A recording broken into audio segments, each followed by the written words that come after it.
Nazareth, 2015. One of the greatest archaeological discoveries of the century is revealed to the world.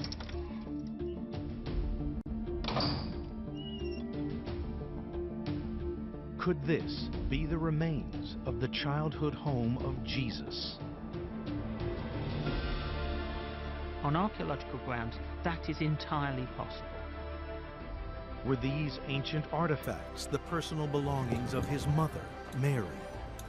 We do know that it was a house of the kind that Mary and Joseph could have lived in. I personally think it's very possible this was the childhood home of Jesus. And what might the childhood of Jesus tell us about Jesus the man? We are looking at such an important part of human history.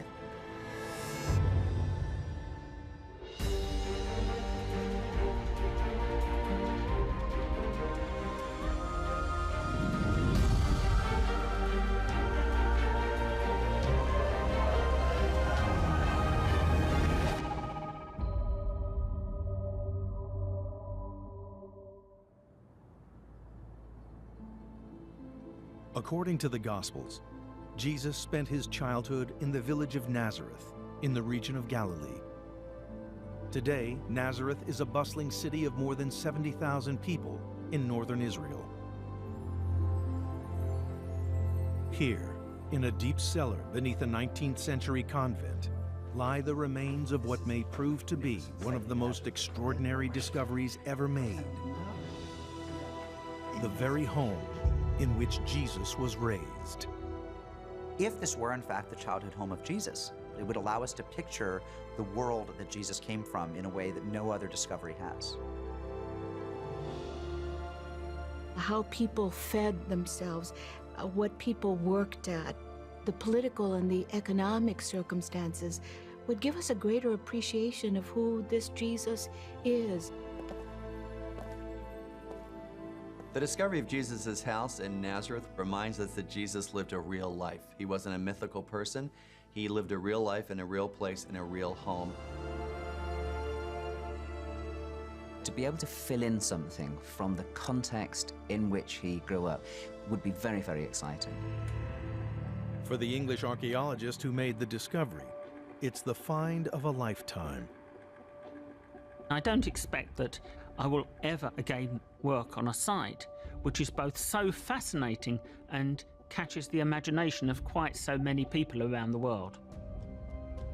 First uncovered in the 19th century, the true significance of this site was ignored by mainstream archaeology for more than 100 years. Only when Ken Dark began investigating in 2006 did clear evidence emerge from the dust. The ruins of a first-century Jewish house. Was this simple home where Jesus spent the formative years of his life?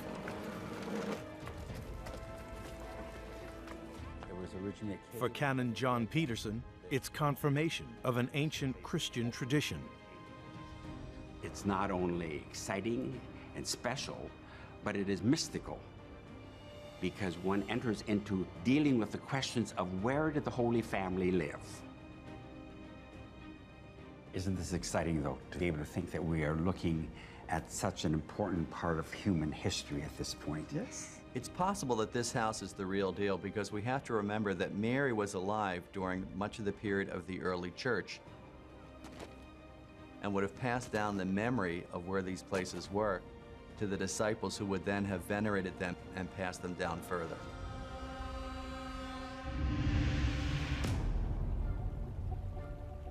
The Gospel of Mark, the oldest of the Gospels, starts its account of Jesus' life when he meets John the Baptist. What happens during his childhood is a mystery. It's a matter of just speculation as to what the early years of Jesus were like, since none of the Gospels tell us anything about that. The New Testament tells us very little about Jesus's childhood years. These are the missing years of Jesus. So to get an idea of Jesus as a child, And to find out about the world in which he lived, we have to look to archaeology, we have to look to history outside of what the Gospels tell us. One of the very few Gospel stories about Jesus' childhood describes Mary and Joseph's journey to Nazareth from Egypt after the death of Herod the Great. According to the Gospel of Matthew, they don't go to Judea because Herod's son Archelaus is ruling there, and he's even more of a tyrant than his father. So instead they go to Nazareth, which was, according to Luke, Mary's childhood home. When Matthew has the family coming back from the flight into Egypt, it really is a moment where the story shifts over to Mary's world. Jesus will spend the next 30 years of his life living in Nazareth. The town of Nazareth in the 1st century AD is a bit of a mystery. We know nothing about it before the 1st century, and we know very little about it in the 1st century AD. Nazareth was a very small village, so small that it doesn't show up in any of the literature of the day. And it's a peasant society, so it was all communal, and they didn't have much.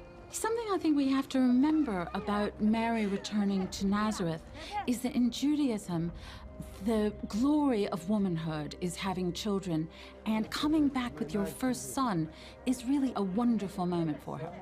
And it's a sign of favor in the eyes of God. The family making their home in Nazareth is one of the last things reported in the Gospels about Jesus' early life.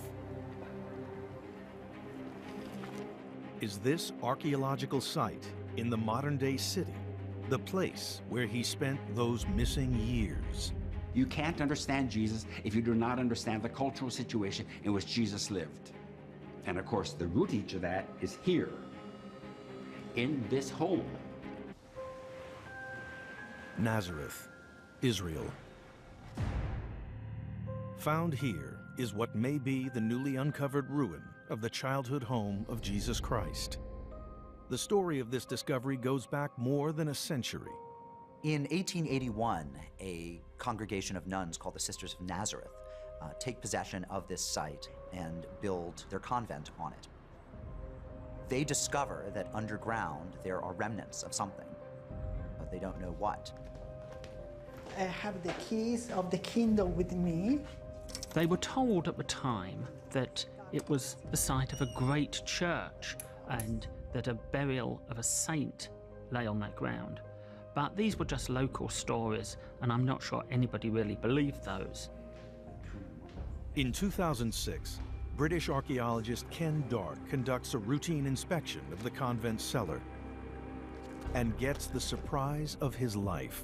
I went over to the Sisters of Nazareth convent, and to my great surprise, instead of a small rock-cut tomb, there was a huge cellar full of archaeological features, including what was immediately apparent was an undiscovered cave church.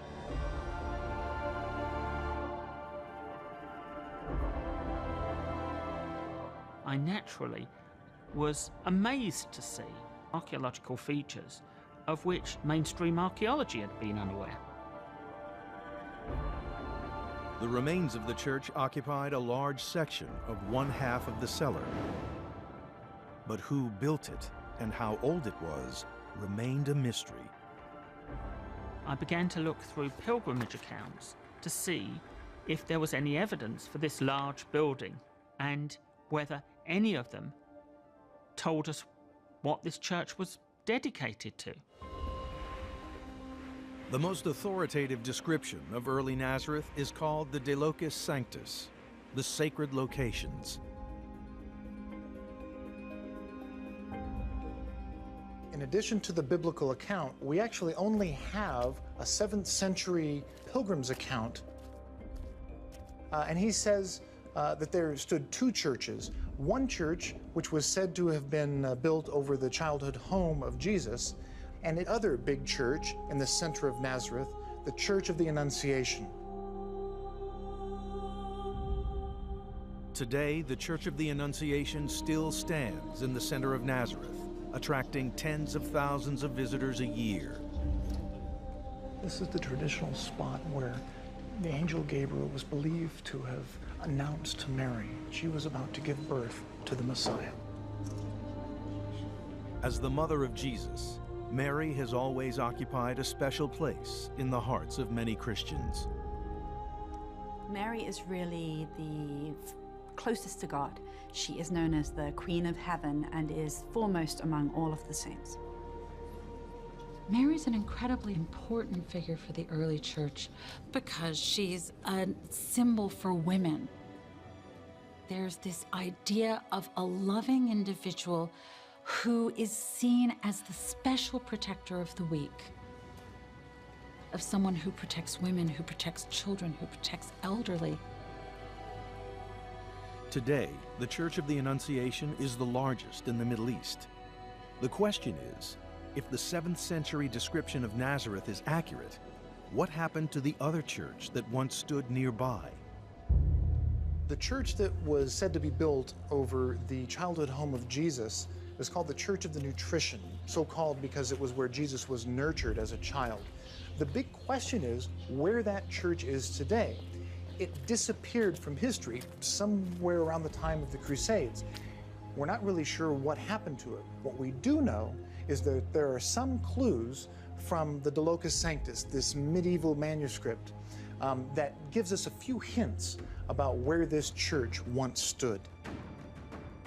It was fairly easy to see if it had the series of attributes that De Locis Sanctis attributes to the Church of the Nutrition. Did it have a well?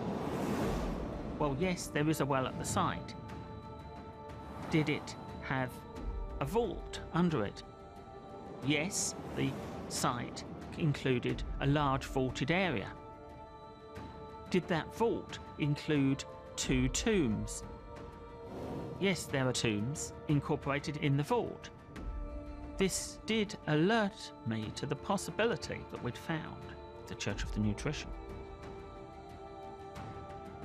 What Ken Dark says he's found in this underground site matches the description of the Church of the Nutrition, which, according to legend, was built on the site of Jesus' childhood home. According to a later tradition, there was also a tomb deep beneath the church belonging to none other than Mary's husband. It was believed that the site contained the tomb of St. Joseph. One of the strong clues that it is because of the oral tradition that said, this is the home of the just. And Joseph, of course, is described in the scriptures as a just man. It's important, particularly in relationship to the house, because you would not have a church being built here simply because they wanted to build a church. The church was being built here because it's a holy place.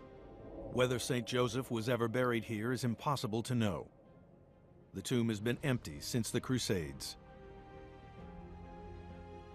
But above it, the archaeological investigation uncovered a series of features that predated both Joseph's tomb and the Church of the Nutrition. Could they belong to a house? This is part of a cave, which is very typical, very common here in the hill country. And so we have a cave built into a house. Realizing that there was a first century house at the site was exciting in archaeological terms because it raises the possibility that this was the very house in which Jesus had been brought up. By painstakingly distinguishing different walls, Ken Dark was able to recreate the outline of a floor no one had seen in centuries. There are a series of rock-cut walls, walls that have actually been built by people out of blocks of stone mortared together. Those walls, when one looks at them in plan, form the outline of a house. It is now possible to recreate the house that Jesus may have lived in more than 2,000 years ago. A house of 2 stories with bedrooms, family room, a courtyard, and a well, with a cave room carved into the rocky terrain. The house that was recently excavated seems to me exactly the sort of house that Jesus would have grown up in. Modern-day Nazareth, location of a major new discovery. Could this be the house where Jesus lived as a boy? And what would it have been like? The Gospel of Matthew describes Joseph as a tekton, but there are different opinions about how wealthy this made him. Interestingly, the craft of tekton was seen as somewhat below that of a peasant, someone who worked the land, because the tekton did not have the benefit of a plot of land. The word tekton is not a technical term for carpenter. It means an artisan of some kind working in stone or wood. And so Joseph has a trade. He has a home, and he's got enough money to get betrothed and to marry a wife. I think 100 years ago, scholars might have thought of Joseph and Mary as a poor family, as a family who were just keeping their heads above water, as it were. Whereas modern scholars are beginning to think that they had a little bit to work with. The family of Joseph was claiming a royal descent. Obviously, the line of David was a very significant one. And so, by definition, that would tend to set them apart from others within a given village or community. Joseph we know a bit more about than the origins of Mary.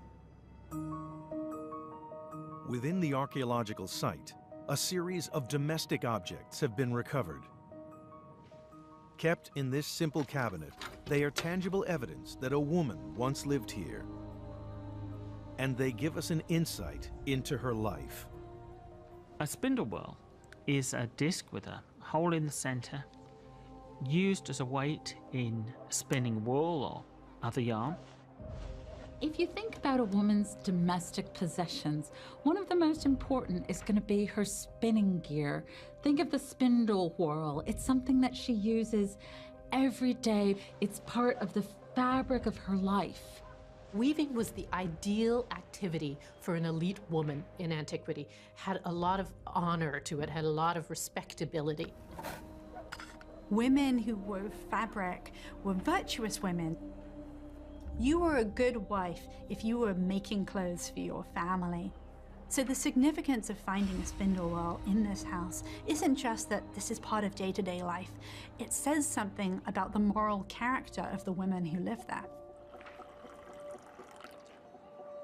If you think about Joseph and Mary's life in Nazareth, it's entirely possible that they were involved in the kind of consumer economy that existed in Roman Galilee.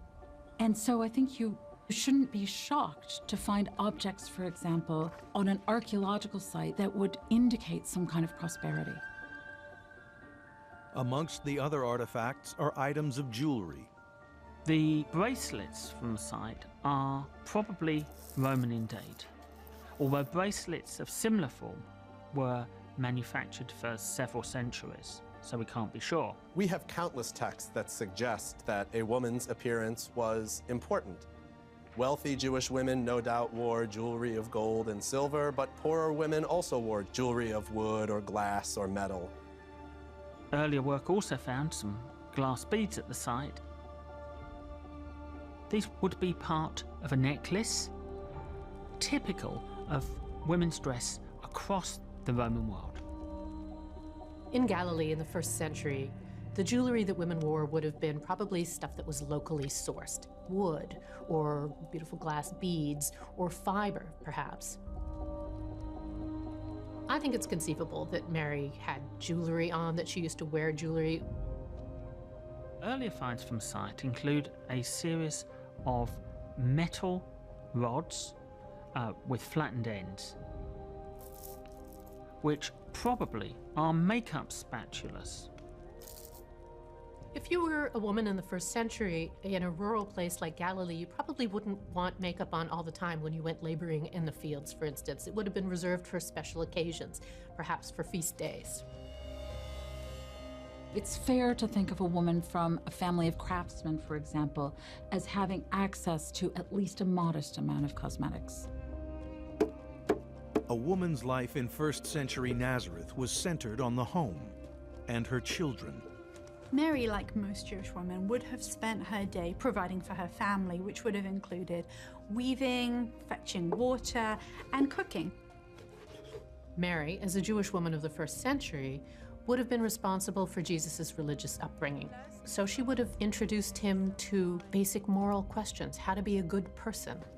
If Joseph was away practicing his trade, the person who would be raising the children in the fear of the Lord would have been Mary herself. She might have sung the Psalms to him.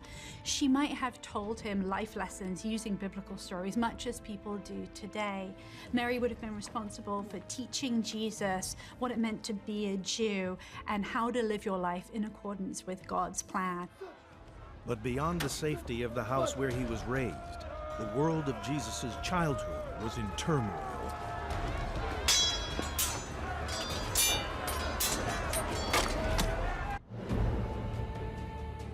Modern-day Nazareth, location of an archaeological site believed by some to be the very house where Jesus was raised. What appears to be a house built into the side of a hill, with a courtyard and multiple rooms. Though the Bible tells us very little about Jesus' childhood, we know from historical sources that turbulent events were taking place in Galilee. How might these events have influenced the man Jesus became? Precisely because Galilee was relatively fertile, it was also a target of opportunity for the Roman occupiers.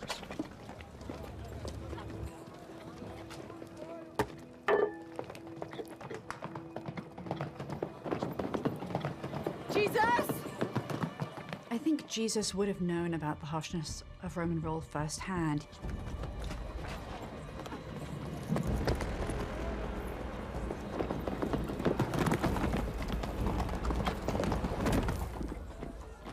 Jews in the first century AD Galilee, the farmers, the artisans, the stonemasons, were among those just trying to eke out a living. They're then required to pay taxes and rent to their Roman occupiers. This would have been a massive burden on their daily life. The most insidious thing about taxation in the Roman provinces is that it's contracted out to private individuals who bid for the job. And so there's a real motivation to bully the locals, to engage in dirty practices, collecting the tax. And fundamentally, the system is prone to corruption. They would have felt a great deal of resentment towards the Roman occupiers. Sometime after 4 BC, a violent rebellion breaks out in a town close to Nazareth. Over there, beyond these buildings, is the ancient city of Sepphoris. Sepphoris would have been the major city in the region, while Nazareth would have been but a small village. Sepphoris was a very important town, 4 miles or so from Nazareth. It was the capital of Roman Galilee in the first century AD. This area here behind me was plunged in the turmoil. A certain man named Judas led a rebellion against both Rome and the sons of Herod the Great. He did so by entering into the city of Sepphoris, breaking into the armory, stealing all the weapons, and arming his men. Judas the Galilean was a famous rebel against Rome who insisted that the empire had no proper right to be ruling Israel. We know about Judas's revolt from Josephus, who writes about it in his historical documents. Here was a native Jew who could be king over Judea, a new Messiah that many Jews wanted to support. Today, we cannot imagine someone going up against a force such as the Roman Empire in that way. But in Judah's time, the Romans have not been in Israel very long, relatively speaking. For a while, it may have looked like the rebellion would have been successful. But then the Romans sent 15,000 troops down from Syria into Sepphoris to flatten the city and squash the rebellion.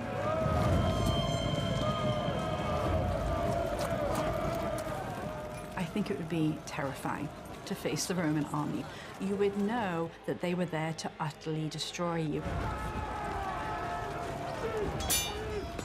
Judas was hopelessly outclassed in military terms by the Romans. I have a feeling after those first few Jewish rebels fell and the Roman army just continued to advance, they knew the gig was up. The Romans leveled the city in response because it had been taken, so that everyone who saw this would understand that revolt against Rome was impossible. The Romans round up 2,000 individuals and crucify them. They then take the entire population of the city of Sepphoris and sell them into slavery. Judas probably met his fate on a cross. Romans would not let the people take down the corpses when they died. So what you had in Nazareth was the smell of rotting corpses, defecation and urination, and the moans of those who were dying. Sometimes it took days to die. If you put up that spectacle, Rome's theory is, no one will dare do this again. Even if Jesus didn't see it firsthand, he would have heard the stories.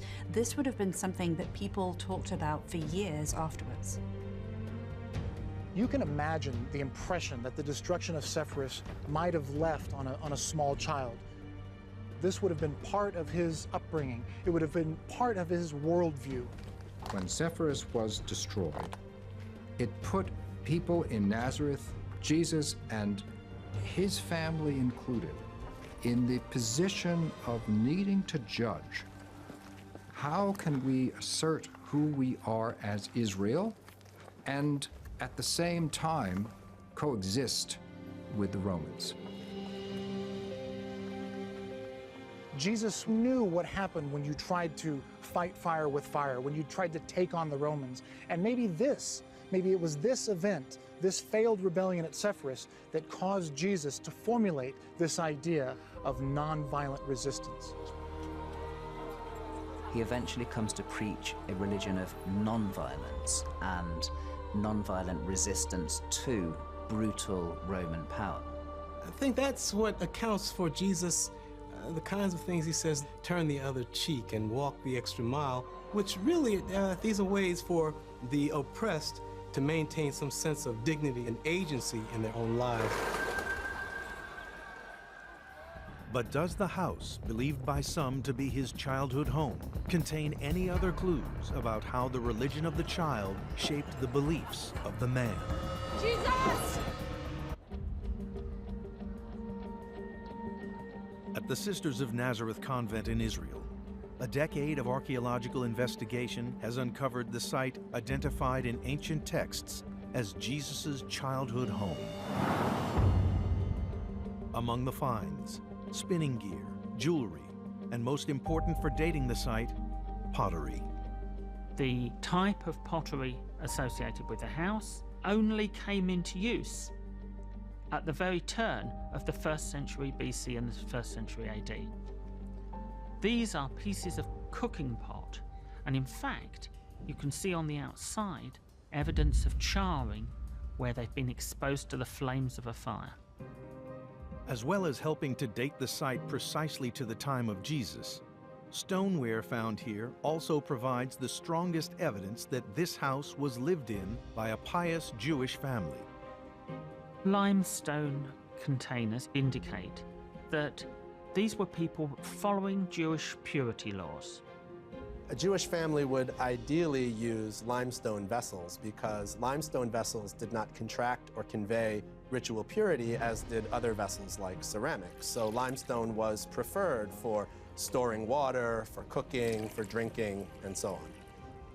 Could the family who owned these limestone vessels have been the family of Jesus? Mary and Joseph's piety is revealed in the Gospel of Luke, in the only story in the New Testament of Jesus' childhood. Now his parents went to Jerusalem every year for the feast of the Passover. And when he became 12, they went up there according to the custom of the feast. The fact that the family of Jesus are regularly going to Jerusalem for Passover suggests that what we've got here is a pious family who have a real adherence to the traditions of Israel and to the Hebrew Bible. The journey from the Galilee to Jerusalem on Passover would have been somewhere in the neighborhood of 100 miles and taken on foot about 7 days. So this was a really big undertaking. Evidence of first-century Jerusalem can be found deep under the modern city. Archaeologists tunneled down for years until they finally came to this point here. This is the street level from the time of Jesus. You can see the columns here that held up the roofs of shops where shopkeepers would have been selling their goods. You can imagine children running through the streets and people yelling at one another. And of course, these are the streets where Jesus would have walked towards the temple to go up to worship. I mean, this is a very sacred place.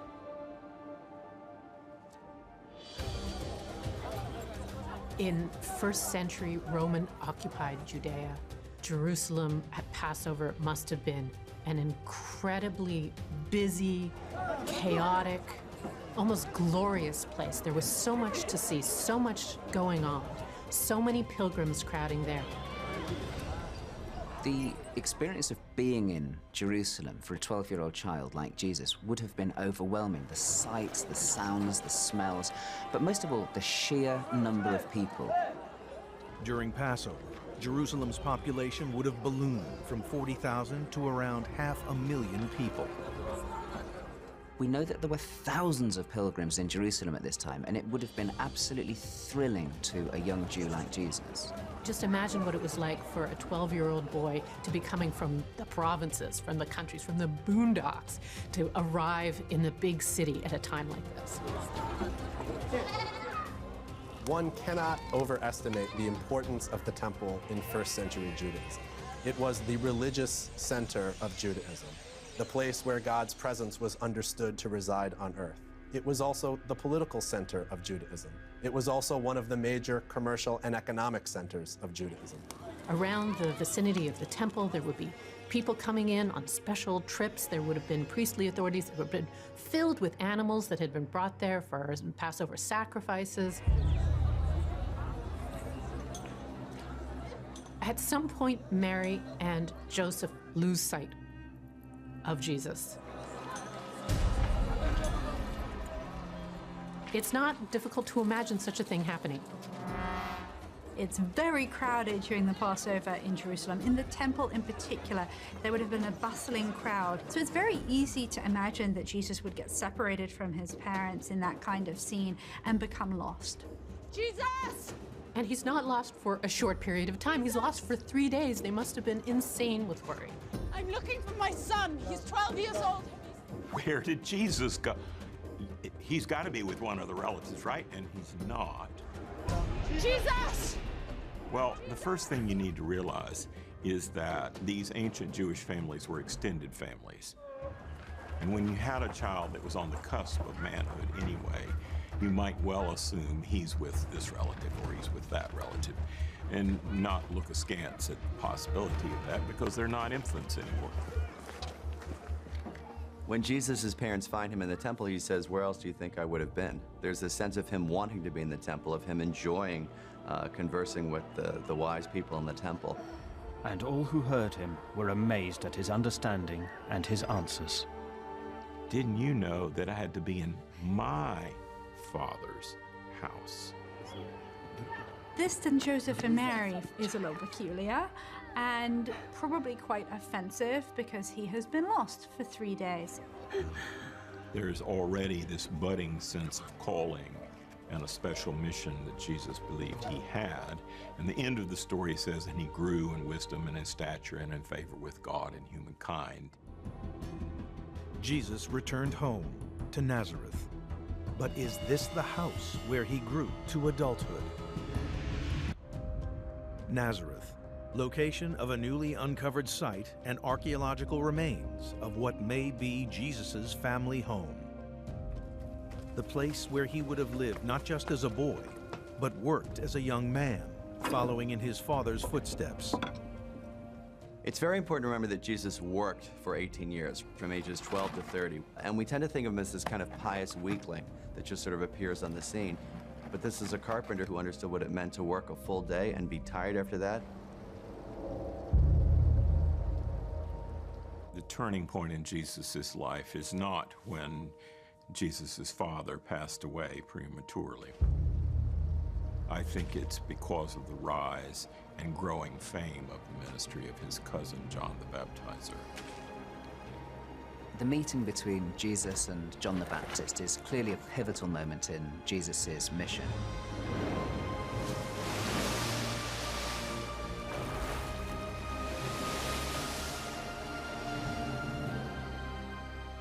After this moment, you see him really going for his mission with this real force and energy and conviction.